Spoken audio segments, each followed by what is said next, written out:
Olá, sejam todos bem-vindos.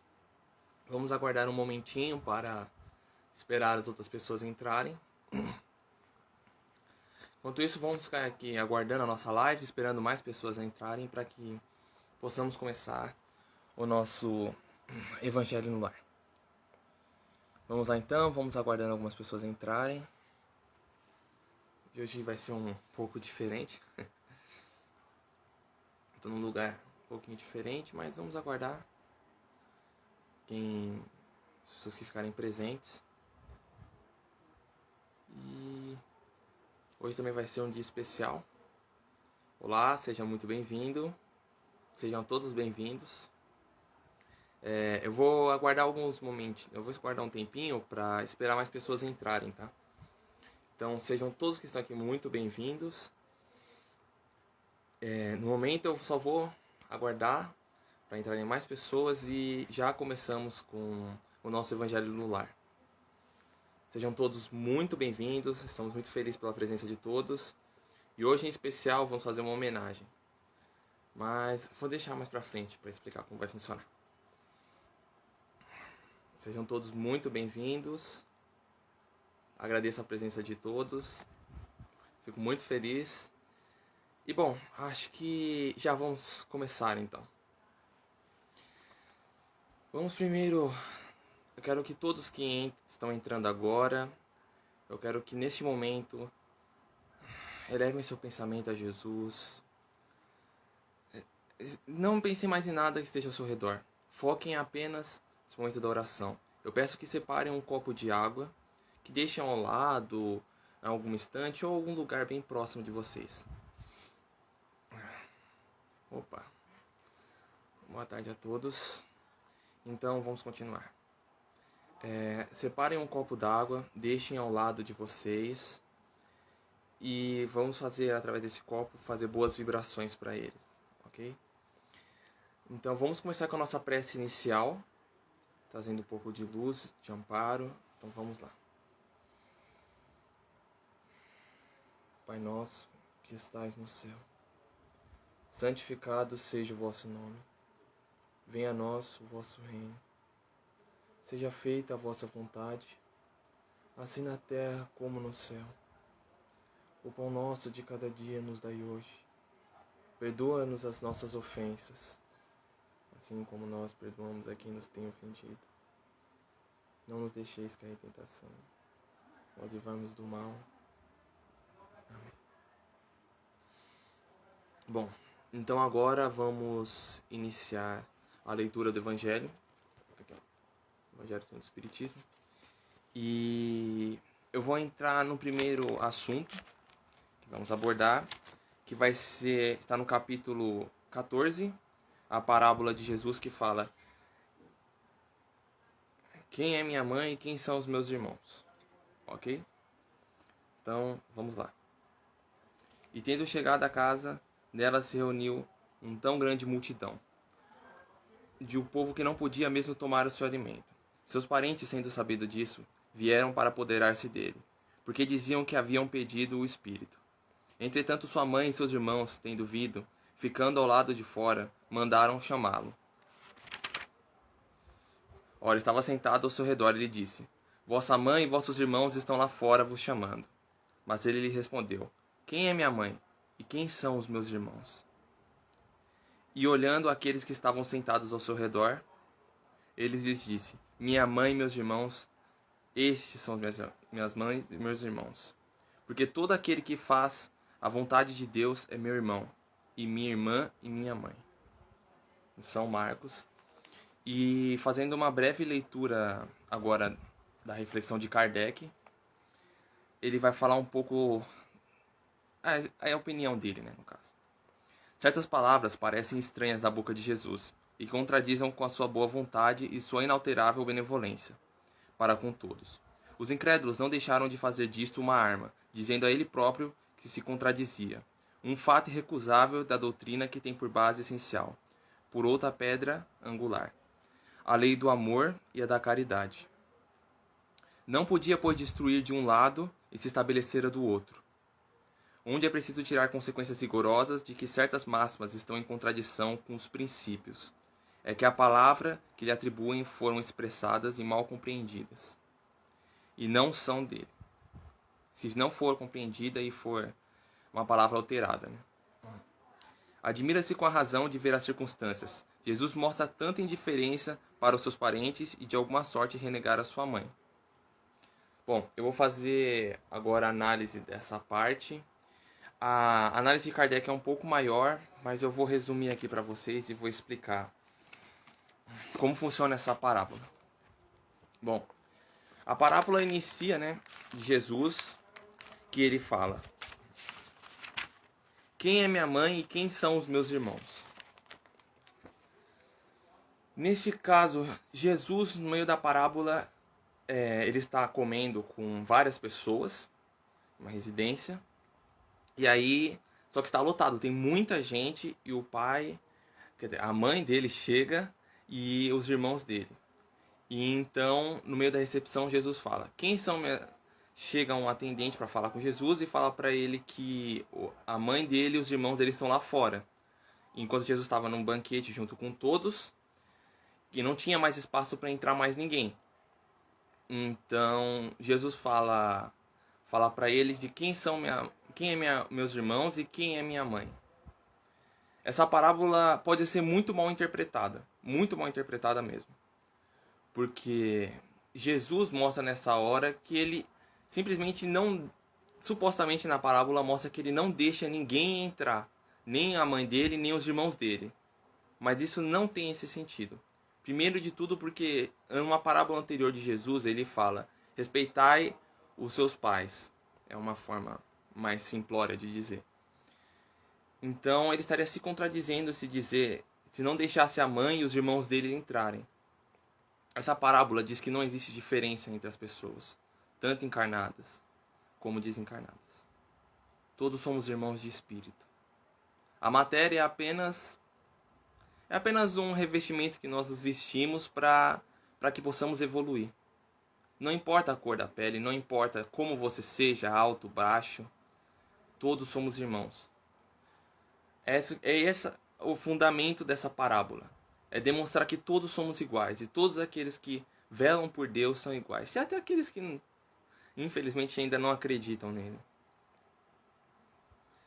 Todos somos iguais, independente de quem, independente de quando, independente de onde você more. Pode até ser de outro mundo, mas todos somos irmãos. E irmãos espirituais. É isso que é a grande representação dessa parábola. Jesus não é que ele não deixou a mãe e os irmãos deles entrarem. Ele só não deixou por conta justamente de trazer essa afirmação para os outros. Eles precisavam desse tipo de conteúdo na época, de explicar. Muita gente se contradiz com essa parábola achando que Jesus estava negando a mãe dele. E é algo totalmente o contrário. Jesus em nenhum momento negou a mãe dele. Ele aceitou, ele agradece imensamente por tudo.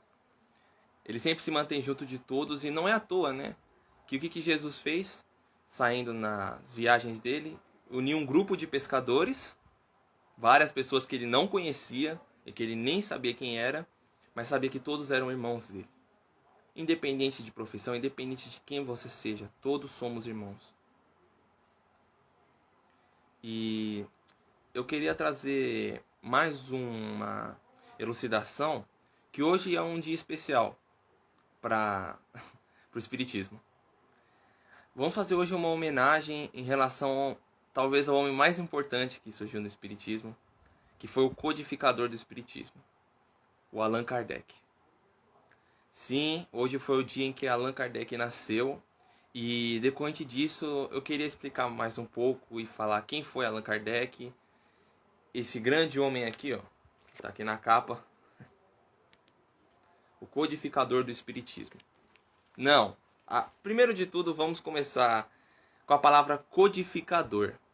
Codificar não é criar. Que fique bem claro. O Espiritismo existiu, ó, bem antes da Terra existir.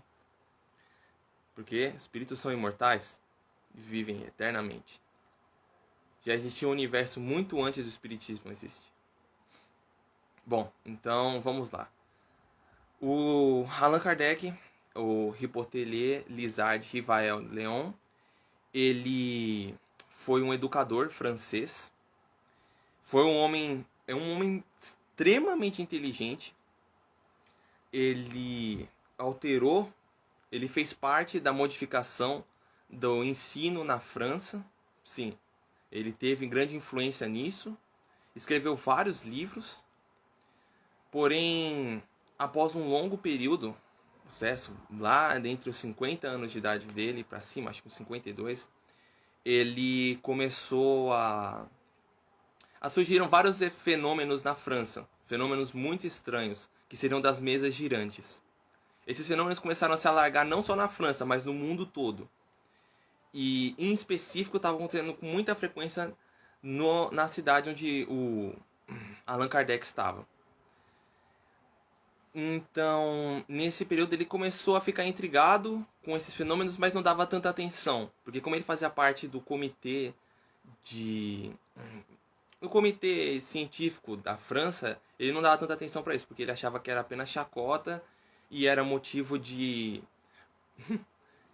brincadeiras que estavam fazendo. Porém, um dos amigos dele, um dos colegas, que era um magnetizador muito conhecido na época, entrou em contato com Kardec e falou com ele sobre esses fenômenos. Kardec continuou não crendo, achou que era apenas brincadeira e chacota, porque muita gente começou a se usar disso para ficar fazendo brincadeiras, levando para o circo e fazendo virar uma atração. Então, esse fenômeno continuava se aumentando cada vez mais e se alastrando na França. Então, Kardec foi e ficou curioso. Um dia esse magnetizador passou, falou para ele ver uma sessão séria. Então eles foram, através disso, numa sessão espírita. Pessoal, eu só estou resumindo, tá, a história, que fique bem claro. Eu não vou abranger a história completa, porque é bem longa. Mas, em geral, ele chegou nessa sessão espírita e, através disso, eles começaram a realizar com a comunicação espiritual. Só que é algo muito simples, porque na época ainda não tinha... Não é que não tinha, mas ainda ele não tinha conhecimento sobre uma mediunidade. Então, começaram uma comunicação muito simples, usando um lápis e uma cestinha. Eles colocavam um lápis em cima da cesta e o lápis começava a escrever. E através disso, o espírito de verdade escreveu uma carta para Allan Kardec. Na verdade, antes disso acontecer, ele começou a fazer várias pesquisas, ele começou a ir diversas vezes aos centros que iam surgindo, e através disso ele começou a criar, nessas comunicações que ele teve com os espíritos, ele começou a criar um padrão para começar a fazer um estudo sobre isso. Então, o padrão dele ia em vários centros espíritas e ele começava a fazer a mesma pergunta. E a mesma pergunta que ele fazia era respondida, dependendo. Se for respondida da mesma forma, então não é uma variável. É uma resposta que é padronizada. Então, se todos os espíritos respondessem da mesma forma para ele, basicamente era a resposta certa. Então, ele começou a fazer esse tipo de pesquisa em vários tipos de centro que ele ia. E, através disso, ele conseguiu encontrar várias perguntas e respostas que ele necessitava. Um dia, indo nesses centros, ele teve uma comunicação com um espírito chamado Espírito de Verdade, que seria o mentor espiritual dele. Muitos alegam ser Jesus, mas isso não é um contexto que vamos entrar aqui. E através dessa comunicação, o espírito falou para ele, disse sobre a missão que ele ia ter, e disse que era algo muito complicado de se conseguir, e que se ele não quisesse, poderia passar para outras pessoas. Ele ficou um pouco intrigado. Nesse período ele já estava escrevendo algumas partes do Livro dos Espíritos. Já estava, acho que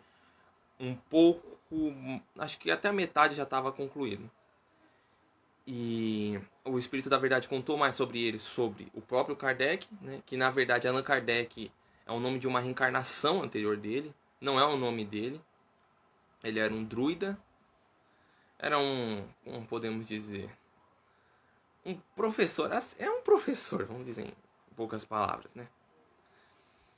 E através disso ele pôde aprender mais sobre o espiritismo. Ele continuou falando com o espírito da verdade, o espírito de verdade, e ele começou a falar com ele, fazer outras perguntas, e através das consistências das palavras do espírito de verdade, ele conseguiu escrever o Livro dos Espíritos.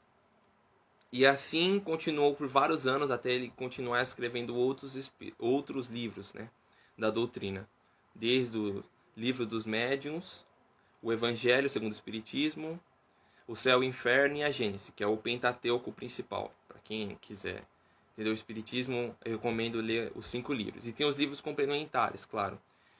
Um livro que mostra bastante sobre a vida de Kardec é o Obras Póstumas, que não foi ele quem escreveu o livro, na verdade é um livro que se passa após a morte dele, né? Os colegas deles pegaram todas as informações que ele havia escrito e colocaram no livro. E até informações extras de um futuro livro que ele iria fazer, colocaram no livro e lá ensina mais um pouco sobre quem foi Kardec, e fala sobre ele. E para quem tem mais informações de aprender sobre Allan Kardec, tem o filme também, Kardec, que saiu ano passado. Eu recomendo, é muito bom.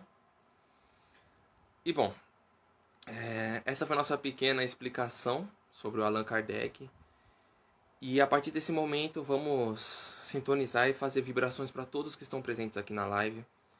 Eu peço para quem chegou agora, para quem estava antes na live, provavelmente já vai saber. Mas para quem chegou agora, por favor, separem um copo d'água, deixem ao lado.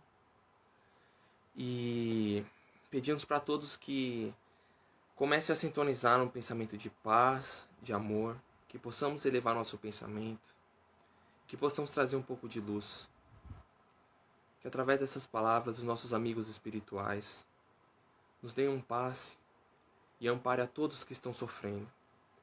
Pedimos a todos que nesse momento de vibração separem o nome dos seus parentes, se for possível escrevam e depois mandem aqui para o centro. Hoje não estamos fazendo esse tipo de vibração, mas podem separar e mandar outros dias, por exemplo, terça, quarta, quinta. E vamos fazer uma oração para finalizar. Então, vamos lá. Ave Maria, cheia de graça, o Senhor é convosco. Bendita sois vós entre as mulheres, e bendito é o fruto do vosso ventre, Jesus. Santa Maria, Mãe de Jesus, rogai por nós, pecadores, agora e na hora de nossa morte. Amém. Bom, muito obrigado a todos pela participação. Eu fico muito feliz de vocês estarem aqui, fazendo esse evangelho no lar. E eu espero que haja muita luz a todos vocês que estão aqui, boas vibrações. Todos que tiverem parentes que estão passando por uma situação difícil, a equipe espiritual já está velando por vocês, já estão de olho em vocês e estão amparando e auxiliando a todos que precisam. Se vocês precisarem de alguma ajuda, enviem aqui nos comentários do grupo Cascata de Luz. Enviem se precisarem de algo, se estarem passando por uma situação difícil. Mandem mensagens, estamos aqui para acolher a todos. Estamos à disposição de todos a todo momento. Muito obrigado por tudo. Fico feliz e espero que no próximo sábado possamos continuar com o nosso Evangelho no Lar.